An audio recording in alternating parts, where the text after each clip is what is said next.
first. This is KIMT Storm Team 3, weather coverage you can count on.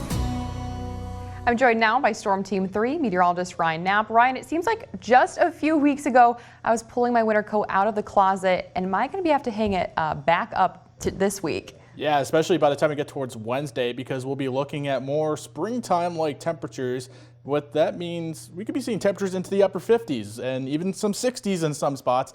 And with that might also come some springtime weather as well. I'll talk about that in just a bit. But right now, live look over the Med City. You can't really see it, but we are looking at clear skies up above over downtown Rochester on what has been a rather mild day. Temperatures trending warmer with each day so far this weekend. And right now, some clouds starting to make their way out of the area. Some still across North Iowa, but now stretching over into Wisconsin. That has kind of slowed down our cooling process as we've moved through the rest of tonight, keeping temperatures still into the upper 30s and even 40s in Albert Lea at the moment. Mason City, the data coming out of the airport still has not been fixed. So again, another day where we can only assume temperatures to be still relatively close to what we're seeing at the moment. But if I had to take a guess, probably somewhere still in this range between the upper 30s and 40s at the moment. Everyone right now, though, seeing winds out of the south and southwest, and that's going to be the trend as we head into tonight and through tomorrow morning as well. Temperatures anywhere really from the middle 20s to even close to the upper 20s, maybe in some spots.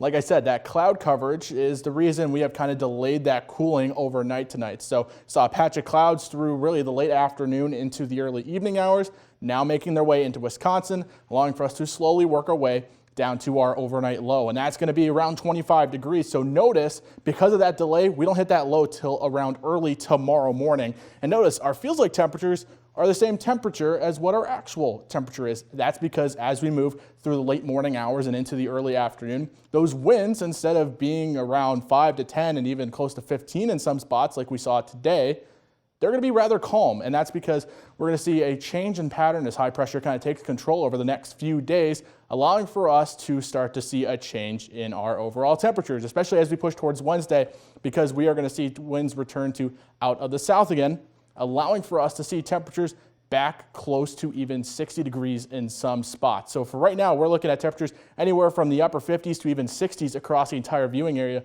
But just as quickly as we rise, we start to fall again back into more seasonal-like temperatures and even below average temperatures for this time of year. So we showed this yesterday, and I really want to talk about this. Anything really in orange and even yellows is at warmer air. It's known as warm air advection in meteorology, and that's when that warmer air treks across an area, allowing for a change in temperature. So that's what we're going to be seeing here as we push into Wednesday, because we'll be seeing an increase of southerly winds. Notice there, that little dip just south of Nebraska and even around Kansas.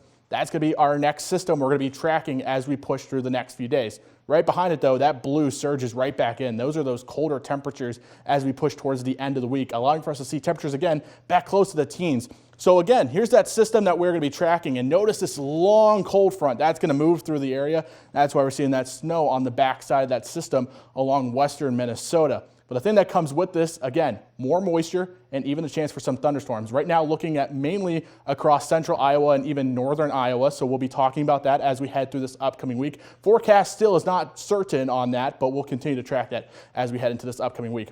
Here's a look at your 7-day forecast over the weekend's always in view. Notice, again, we get gradually warmer as we continue to move through this upcoming week, peaking at the upper 50s as we move into Wednesday. Again, the chances for maybe some storms across North Iowa before we notice temperatures dropping back off into the upper 20s and even close to the teens by the end of the week. Annalise?